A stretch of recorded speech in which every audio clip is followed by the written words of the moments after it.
Dominion state का मतलब देखो, यह एक इंग्लिश वर्ड है। डोमिनियन क्या है? इंग्लिश वर्ड है। डोमिनियन का मतलब होता है किसी भी चीज़ को डोमिनेट करना। अब कई सारी डोमिनेट क्या होता है? डोमिनेट का मतलब होता है शासन करना। क्या होता है? शासन करना। सर जॉन साइमन, कौन? Sir John Simon. साइमन जब आए थे, ये क्या आए थे? एक नियम लेकर के आए थे। और नियम क्या था? नियम कुछ था नहीं, यहाँ पर चेक करने आए थे कि देखिए भारत का में जो नियम बना है अभी तक जो चल रहा है नियम, वो सही ठीक ठाक है कि नहीं है। अगर इसमें चेंज करने की बात है तो चेंज किया जाएगा, और नहीं चेंज करने की बात होगा तो चेंज नहीं किया जाएगा। समझे कि नहीं? तो जैसे ये लोग यहाँ आए ना, तो सभी लोगों ने क्या किया? इसका विरोध करने लगे। समझे ना? अब जब विरोध करने लगे तो बहुत ज़्यादा विरोध होने लगा, हर जगह विरोध होने लगा। अब यहाँ पर जो शासन था, यहाँ पर जो राजा था वो कौन था? जिसका नाम था लॉर्ड इरविन। क्या नाम था? Lord Irwin. लॉर्ड इरविन ने सोचा कि इस विरोध को दबाना है, इस विरोध को शांत कराना है। तो शांत कराने के लिए उन्होंने क्या किया? बोला कि आप लोग को डोमिनियन स्टेट मिलेगा। क्या मिलेगा? Dominion state. बोला कि डोमिनियन स्टेट क्या है? बोला कि देखिए डोमिनियन स्टेट क्या है कि आप यहाँ पर देश का राजा आप ही रहेंगे। जो भी देश है आपका, भारत देश है, इस देश का राजा आप ही रहना है। समझे कि नहीं? आप जैसे मन बजा वैसे चलाइए, लेकिन आपको थोड़ा सा गाइडलाइन लेना पड़ेगा। किससे? इंग्लैंड वाले से। इंग्लैंड वाले से आप लोग को पूछ के काम करना पड़ेगा। ठीक है? कोई भी नियम बनाना है, किसानों के लिए टैक्स को बढ़ाना है या तो टैक्स को घटाना है, तो राजा साहब से पूछना पड़ेगा आपको। कौन से राजा साहब को? जो लंदन में बैठा रहेगा। और लंदन में कौन रहते थे? महारानी रहा करती थी। वहाँ पर जो लंदन का जो राजा होते थे वो कोई जेंट्स नहीं होता था, वहाँ पर लेडीज़ ही राजा बनते थे, यानी कि महारानी होती थी। तो बोला कि महारानी से आपको पूछना ही पड़ेगा, तभी आप यहाँ पर कोई नियम बना सकते हैं। समझे कि नहीं? तो भारतवासियों को लगा कि यार ये तो कहने का मतलब ये तो हमको अपना देश तो दे रहा है, लेकिन ऊपर से शासन ये खुद करेगा। समझे कि नहीं? तो इस प्रकार से जो बोला कि स्टेट आपको दिया जाएगा, यही नियम आपको दिया जाएगा, इसी को डोमिनियन स्टेट कहा गया था। तो इस डोमिनियन स्टेट का समर्थक जवाहरलाल नेहरू नहीं किया था। बोला कि हमको डोमिनियन स्टेट नहीं चाहिए। और सुभाष चंद्र बोस भी नहीं किए थे। ये दोनों कांग्रेस के तेज दरार नेता था। समझे कि नहीं? और इन लोगों ने क्या किया था? सभी लोगों को भड़काया भी था। ये लोग तेज दरार नेता था। सब लोगों ने क्या किया? बहुत ज़्यादा आक्रामक रूप दिखाया। किसको? अंग्रेज़ों को। और बोला कि हमें आपका जो है डोमिनियन स्टेट नहीं चाहिए। ठीक है ना? तो बोला क्या चाहिए आपको? देख, पूर्ण स्वराज चाहिए। कैसा हमको चाहिए? पूर्ण स्वराज, है ना? पूर्ण स्वराज चाहिए था। और पूर्ण स्वराज को मांग किया था सबसे पहली बार कहाँ पर? लाहौर की बैठक में। किसने मांग किया था? जवाहरलाल नेहरू ने। याद रखिएगा, ये बहुत इंपॉर्टेंट टॉपिक है, बहुत इंपॉर्टेंट फैक्ट भी है कि पूर्ण स्वराज की मांग सबसे पहली बार किसने किया था? तो जवाहरलाल नेहरू ने किया था। कहाँ पर किया था? लाहौर का अधिवेशन में। उस समय ये अध्यक्ष था। समझे कि नहीं? और इन्होंने जब मांग कर दिया, जो कांग्रेस का अध्यक्ष मांग कर दिया, तो कांग्रेस में जितने भी लोग थे शामिल थे, बहुत सारे लोग शामिल थे, लाखों लोग शामिल हो गया था उसमें। सभी लोगों ने बोला कि ठीक है, औपचारिक रूप से इसको मान लिया कि आज से हम लोग डोमिनियन स्टेट नहीं, पूर्ण स्वराज को मांगेंगे। अंग्रेज़ों को बोलेंगे कि हमको पूर्ण आज़ादी दीजिए, कंप्लीट इंडिपेंडेंट हमको दीजिए, आधा अधूरा आज़ादी हमको नहीं चाहिए। आया समझ में? डोमिनियन स्टेट की जगह पर क्या चीज़ मांगा था जवाहरलाल नेहरू ने? पूर्ण स्वराज को। और बोला अंग्रेज़ अगर कहीं नहीं दिया तो, बोला दिया तो ठीक है, नहीं दिया तो कोई दिक्कत नहीं है, हम लोग फिर भी अपने आप को आज़ाद मानेंगे, हम लोग आज़ाद हैं और रहेंगे आज़ाद। और इन्होंने इसी समय 26 जनवरी 1930 को बोला हम इसी दिन अपने देश को आज़ादी मान लेंगे, यानी कि हमारे देश को आज़ादी का जो सो इसी दिन जश्न मनाया गया, आज़ादी की खुशियाँ मनाई गई। आज़ादी मिला नहीं अंग्रेज़ों से, लेकिन फिर भी कांग्रेस के लोगों ने बोला कि हम लोग आज से आज़ाद हैं। क्या बोला? हम लोग आज से आज़ाद हैं। स्वतंत्रता दिवस मनाया गया था। और 26 जनवरी 1930 ईस्वी को क्या किया? स्वतंत्रता दिवस मना लिया।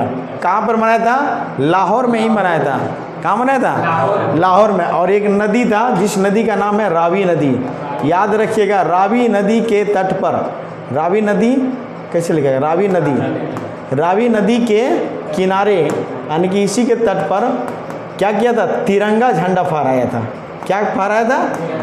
तिरंगा झंडा फहराया था। याद रखिएगा, भारत में पहली बार तिरंगा झंडा इसी समय फहराया था 26 जनवरी 1930 ईस्वी को। और इसमें क्या मनाया था? स्वतंत्रता दिवस मनाया था। और इस दिन लोग पूर्ण स्वराज के लिए, संघर्ष के लिए यहाँ पर तिरंगा के नीचे शपथ ले लिया, कसम खा लिया कि आज से हम लोग कंप्लीट आज़ादी के लिए जान दे देंगे, लेकिन अब छोड़ेंगे नहीं। आया समझ में? यहाँ से धीरे धीरे क्या हुआ, रनिंग पकड़ता है। लेकिन ये बात सब लोगों को पता नहीं था। ये बात किसको पता था? जो मीटिंग में बैठा हुआ था उसी को पता था, पूरा भारत के लोगों को पता नहीं था। अब हुआ क्या कि इस उत्सव यानी कि इस पर्व की ओर बहुत कम ही लोगों का ध्यान दिया। ज़्यादा लोग ध्यान नहीं दे रहे थे, क्योंकि इसमें जो जो लोग उपस्थित थे उसी को पता था कि मेरा देश आज़ाद हो गया। ठीक है ना? अंग्रेज भले आज़ादी दे या ना दे, लेकिन कांग्रेस ने आज़ादी हम लोग को दे दिया। अब देखिए, अब स्वतंत्रता के लिए अमूर्त विचार को और रोज़मर्रा की ज़िंदगी के ठोस मुद्दे को जोड़ने के लिए महात्मा गांधी ने एक रास्ता ढूंढा। गांधी जी को बोला कि गांधी जी, हम लोग तो देश को आज़ादी मना लिए, हम लोग तो स्वतंत्रता दिवस मना लिए, लेकिन ये स्वतंत्रता दिवस सभी जनता को कैसे पहुँचेगा? लोगों को कैसे पता चलेगा कि हमारा देश आज़ाद हो चुका है? आज़ादी के लिए कुछ ऐसा तरीका ढूंढिए, कुछ ऐसा मैटर को तलाशिए जिससे लोगों को लगे कि नहीं, सचमुच में अब हम अंग्रेज़ के अंडर में काम नहीं करेंगे, इससे हम आज़ाद हो गए, हम अपना स्टेट बनाएंगे, हम अपना देश बनाएंगे। इस बात को कैसे लोगों को पता चलेगा? बोला गांधी जी ने, कोई दिक्कत नहीं है, कोई आंदोलन कर देते हैं, आंदोलन करेंगे, सारे लोग शामिल हो जाएगा, बोलेंगे जी आज से हम लोग आज़ाद हैं। समझे कि नहीं? गांधी जी ने यही एक उपाय सोचा था। बोला कि कौन सा आंदोलन कीजिएगा? बोला एक ऐसा आंदोलन करना होगा जिसमें हर लोग शामिल होगा। समझे ना? भारत में देखो, खेती करने के लिए आज़ादी था, बिजनेस करने के लिए आज़ादी था, टीचिंग पढ़ाने के लिए आज़ादी था, सब चीज़ के लिए आज़ादी कर दिया था अंग्रेज़ों ने। लेकिन बोला अगर नमक बनाने की बात आती थी तो बोला था कि भारतवासी नमक नहीं बनाएगा, कोई नमक बनाना शुरू कर सकता था। इसीलिए इन लोगों ने क्या किया कि अंग्रेज़ों ने नमक को बनाने के लिए लोगों को छूट नहीं दिया था। बोला नमक कोई नहीं बना सकता है, नमक जो भी बनाएंगे उसको क्या देना पड़ेगा? टैक्स देना पड़ेगा, है ना? टैक्स दीजिएगा तभी नमक बनाने देंगे। और टैक्स इतना मांगता था, इतना टैक्स मांगता था जिसका कोई हद नहीं, बहुत ज़्यादा टैक्स मांगते थे। अब बोला कि गांधी जी वो सोचने लगे, सोचते सोचते दिमाग में आया कि यार नमक पर हम अगर कानून जो बनाए उस कानून को अगर कहीं तोड़ देते हैं तो इसमें सारे लोग आ जाएगा, क्योंकि नमक हर कोई खाता है, गरीब हो चाहे अमीर हो, सब कोई खाता है। और नमक को ही अपना एक मुद्दा बनाया, नमक को ही अपना हथियार बनाया। बोला कि हम नमक का जो है सो कानून तोड़ेंगे। समझ गए? नमक हमारे देशवासियों को नहीं बनाने दे ना, हम बोलेंगे सारे लोगों की चलो नमक बनाने के लिए, हम खुद से नमक बनाएंगे, अपना हाथ से नमक बनाएंगे और खुद से नमक बना करके बेचेंगे। समझे? और इस नमक बनाने में हर लोग शामिल हो गया, क्योंकि नमक से सभी लोगों का जुड़ाव था। जैसे मान लिया कपड़ा, सूती कपड़ा अगर बनाने, सूती कपड़ा अगर आंदोलन करता तो जो लोग सूती कपड़ा पहन रहा वही लोग आंदोलन आता। ऊनी कपड़ा वाला तो आंदोलन नहीं करता ना। जम्मू कश्मीर के लोग आंदोलन करता नहीं करता, क्योंकि वो लोग ऊनी कपड़ा पहन रहा है और यहाँ सूती कपड़ा का आंदोलन चल रहा है। तो बोले जान यार, सूती कपड़ा तुम्हारा है, मेरा नहीं है। अगर साउथ इंडिया में सूती कपड़ा का आंदोलन बहुत ज़्यादा होता, लेकिन इन्होंने सोचा कि एक ऐसा चीज़ को हम आंदोलन करेंगे, ऐसा मैटर को लेकर के जो हर लोग इसको यूज करता है। तो नमक को देखा, नमक को इन्होंने यूज किया। नमक के यानी कि देश को एकजुट करने के लिए महात्मा गांधी ने एक नमक एक शक्तिशाली प्रतीक दिखाई दे रहा था। यानी कि लोगों को अगर एक साथ जोड़ना है तो एक नमक ही एक ऐसा चीज़ था जो हर लोग यूज करता था। और इसीलिए 31 जनवरी को यानी कि 26 जनवरी को क्या किया था? झंडा फहरा दिया था। यानी कि 26 जनवरी को हम लोग स्वतंत्रता दिवस मना लिए। 5 दिन के बाद 31 जनवरी को और 1930 में उन्होंने वायसराय इरविन को बोला, एक लेटर लिख के भेजा कि इरविन साहब, क्योंकि देखो अंग्रेज ये था, ये अंग्रेज का राजा था, ये वायसराय मतलब होता राजा। भारत का अभी तक राजा प्रधानमंत्री जिसको हम लोग कहते हैं कौन था? इरविन था। इरविन को एक लेटर लिखा गांधी जी ने।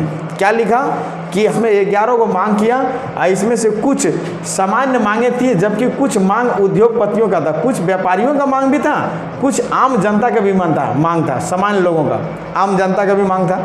समझे कि नहीं? कुछ मांग किसानों से संबंधित था, किसानों का भी टैक्स ज़्यादा ले रहा था, उसको भी मांग कर दिया था। ये सभी तबकों से जुड़ी हुई थी। गांधी जी ने इन मांगों के जरिए से समाज के सभी वर्गों को एक साथ जोड़ने का प्रयास किया ताकि सभी उनके अभियान में शामिल हो सके।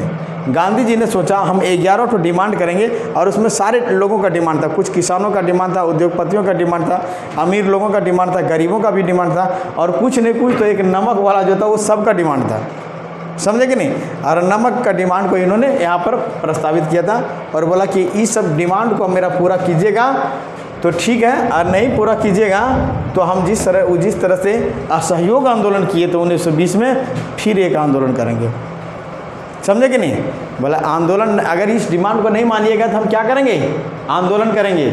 ये कहा किसको, इरविन को। इरविन कौन था, लॉर्ड इरविन यहाँ का मालिक था, यानी कि अंग्रेज़ का एक बहुत बड़ा प्रधानमंत्री था यहाँ पर, उसी को मांग किया।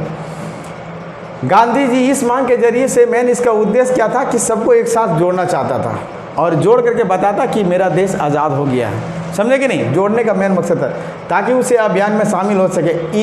इनमें सबसे महत्वपूर्ण मांग था नमक पर टैक्स। हमने बोला नहीं कि नमक पर टैक्स जो था इसको ज़्यादा फोकस किया था, कारण कि इसको हर कोई यूज कर रहा था। इसको ख़त्म करने के लिए था। नमक का अमीरी गरीबी सभी लोग इस्तेमाल करते थे, इसीलिए नमक पर ज़्यादा जोर दिया इन्होंने। और यह भोजन का एक अभिन्न हिस्सा था। याद रखिएगा, नमक अगर कहीं खाना में नहीं डाला हुआ है तो समझिए वो खाना बेकार है। बेकार है कि नहीं। बिना नमक का खाना आप लोग कितना दिन खाइएगा। मीठा चीज़ नहीं खाते, लेकिन नमकीन चीज़ आप हमेशा अगर चाहिएगा तो खा लीजिएगा। इसीलिए नमक जो था वो भोजन के लिए एक सबसे इम्पोर्टेंट रोल अदा करता था, और इस पर ही लोगों ने क्या किया था, टैक्स लगा दिया था और भारतवासियों को बनाने नहीं दे रहा था। गांधी जी ने पकड़ा, बोला कि यही कमज़ोर है, यही सबसे मेन हथियार बनेगा मेरा आंदोलन का। इसीलिए नमक पर कर और उसके उत्पादन पर सरकारी इज़्ज़तदारी महात्मा गांधी ने ब्रिटिश शासन को सबसे दमनकारी पहलू बताया। गांधी जी ने बोला कि हम लोग की लानत है हम लोगों की ज़िंदगी पर, हमारे देश में नमक बन रहा है और हमको ही बनाने नहीं दिया जा रहा है। कैसा आदमी है हम लोग, समझे ना। और इस प्रकार से नमक पर जो टैक्स लगाया था अंग्रेज़ों ने, उस अंग्रेज़ों का नमक पर टैक्स को तोड़ने का प्रयास गांधी जी ने किया था, और इसमें सभी लोग इसका हिस्सा बन गया। बोला यार नमक वाला तो बहुत इम्पोर्टेंट चीज़ है। महात्मा गांधी ने ये लेटर नहीं लिखा था, उसको एक मौका दिया था, चेतावनी दिया था। किसको, प्रधानमंत्री को, अंग्रेजी प्रधानमंत्री को, यानी कि लॉर्ड इरविन को।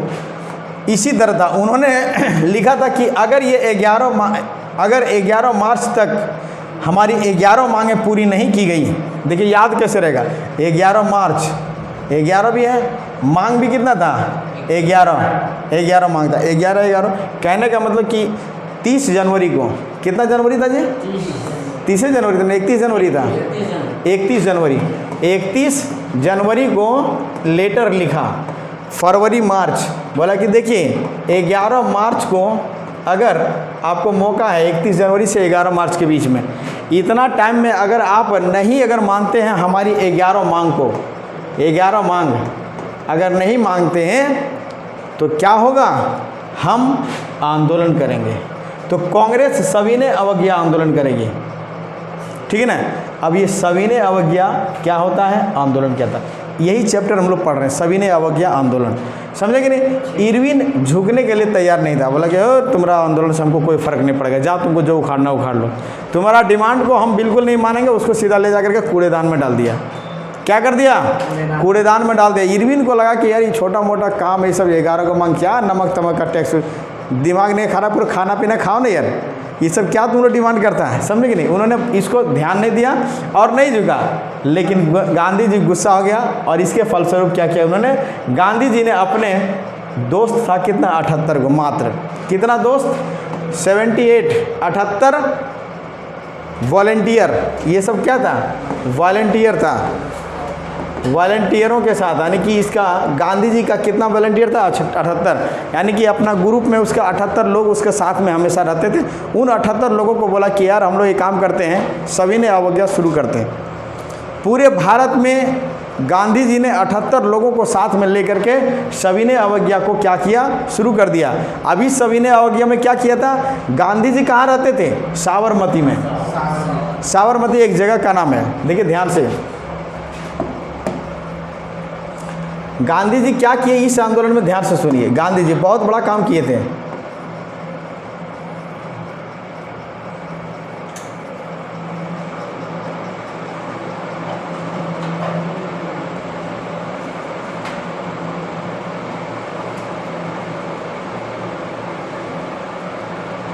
गांधी जी ने इसमें एक यात्रा किया था। यहाँ पर है साबरमती, गुजरात के ही बगल में अहमदाबाद में क्या है, साबरमती। साबरमती से वो पैदल यात्रा किए थे, कहाँ पर, दांडी। यहाँ पर क्या है, दांडी, याद रखिएगा। दांडी कहाँ पर है, समुद्र के किनारे। और यहाँ पर क्या है, साबरमती, साबरमती।